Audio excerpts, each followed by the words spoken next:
आज का topic looping statement और लूपिंग कंट्रोल स्टेटमेंट है। देर ना करते हुए हम लेक्चर की शुरुआत करते हैं।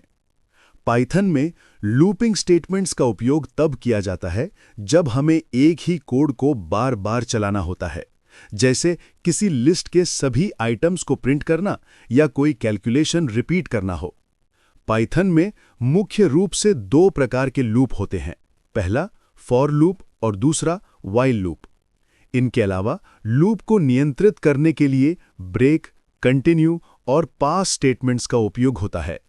फॉर लूप पाइथन में फॉर लूप एक कंट्रोल स्ट्रक्चर है जो किसी इटरेबल ऑब्जेक्ट जैसे लिस्ट, टपल, स्ट्रिंग या रेंज के प्रत्येक एलिमेंट पर कोड ब्लॉक को रिपीट करने के लिए उपयोग होती है।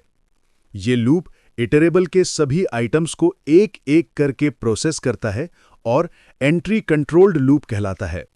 फॉर लूप का उपयोग तब किया जाता है जब आपको ज्ञात संख्या में इटरेशंस करने होते हैं। फॉर लूप के सिंटैक्स में वेरिएबल हर इटरेशन में इटरेबल के एक एलिमेंट को स्टोर करता है और इटरेबल लिस्ट, रेंज फंक्शन आदि हो सकता है। लूप 3 चरणों में काम करता है: इनिशियलाइजेशन यानी कि वेरिएबल सेट करना, इटरेशन अगला एलिमेंट लेना और कंप्लीशन सभी एलिमेंट समाप्त होने पर बाहर निकलना। इंडेंटेशन लूप बॉडी को डिफाइन करता है। फॉर लूप के एग्जाम्पल में पहले step for fruit in fruits में लूप फ्रूट्स लिस्ट के पहले आइटम एप्पल को फ्रूट वेरिएबल में असाइन करता है। दूसरे स्टेप प्रिंट फ्रूट में एप्पल प्रिंट होगा। लूप अगले आइटम बनाना पर जाएगा और उसे फ्रूट वेरिएबल में रखेगा। बनाना प्रिंट होगा। ये प्रक्रिया मैंगो के लिए दोहराई जाती है और फिर लिस्ट खत्म होने पर लूप रुक जाएगा। व्हाइल लूप एक व्हाइल लूप किसी कंडीशन के ट्रू होने पर कोड का एक ब्लॉक रन करेगा। ये कोड स्टेटमेंट्स के वांछित सेट को तब तक एग्जीक्यूट करता रहेगा जब तक कि वो कंडीशन ट्रू ना रह जाए, अर्थात कंडीशन फॉल्स ना हो जाए। व्हाइल लूप चलने से पहले हमेशा कंडीशन की जांच करेगा। पाइथन में व्हाइल लूप का सिंटैक्स इस प्रकार है। उदाहरण के लिए ये लूप तब तक चलता है जब तक कि नंबर 10 से कम ना हो जाए। यहां पर वेरिएबल नंबर को 0 पर सेट किया जाता है। कोड को चलाने से पहले Python condition number is less than 10 की जांच करता है। जब इसका मूल्यांकन ट्रू होगा तब प्रिंट स्टेटमेंट एग्जीक्यूट होगा और नंबर इज 0 प्रिंट होगा। नंबर को 1 से बढ़ा दिया जाता है, कंडीशन को रीचेक किया जाएगा और ये फिर से ट्रू होने पर पूरी प्रक्रिया तब तक दोहराई जाती है जब तक कि नंबर 9 के बराबर ना हो जाए। अब नंबर 9 प्रिंट होगा और नंबर को 1 से बढ़ता है, लेकिन अब नंबर 10 के बराबर है, इसलिए कंडीशन अब पूरी नहीं होगी और लूप समाप्त हो जाएगा। यह संभव है कि यदि व्हाइल लूप कंडीशन को पूरा नहीं करता है तो वो कभी भी रन ना हो।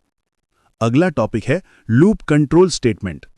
पाइथन में लूप कंट्रोल स्टेटमेंट वे स्पेशल स्टेटमेंट्स हैं जो लूप्स यानी कि फॉर या व्हाइल के एग्जीक्यूशन को कंट्रोल करते हैं। ये स्टेटमेंट्स लूप को जल्दी समाप्त करने, किसी इटरेशन को छोड़ने या खाली प्लेस होल्डर बनाने के लिए उपयोग होते हैं। मुख्य रूप से 3 प्रकार हैं: ए ब्रेक, बी कंटिन्यू और सी पास। ब्रेक स्टेटमेंट लूप को तुरंत समाप्त कर देता है जब कोई कंडीशन ट्रू हो जाती है। यह सबसे निकटतम एनक्लोजिंग लूप से बाहर निकालता है।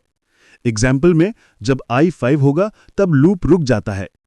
कंटिन्यू स्टेटमेंट करंट इटरेशन को छोड़कर अगली इटरेशन पर चला जाता है। लूप पूरी तरह समाप्त नहीं होता। एग्जाम्पल में जब i की वैल्यू 5 होती है तो कंटिन्यू स्टेटमेंट के कारण उस इटरेशन को स्किप कर दिया जाता है और अगले इटरेशन यानी कि i = 6 से शुरू किया जाता है।